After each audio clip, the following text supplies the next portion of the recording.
Knife natin. In Kydex sheet. Ito yung blade niya. Ayan. Payo sa mga SOG series. Ayan. Sa camp knife kasi, ideally, maganda sana kung maaari makabuhat ka ng mas mahabang blade kasi mas mahaba yung blade, na-maximize mo yung blade mo kasi minsan sa field wala kang time mag-asa eh.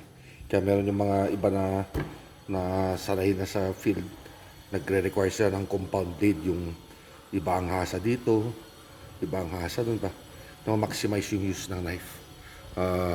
Ito ideally maganda to na camp knife.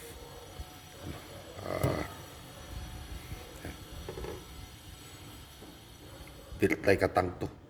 8-inch blade, 1/4 thick, 5-inch na full tang handle. May finger guards din siya. Liner hole niya. Ito pang crush ng nuts or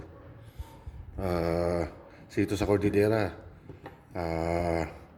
yung pine, pagka inano mo yung tutut na ano niya, magandang fire starter. Itong isa sa ginagamit nun.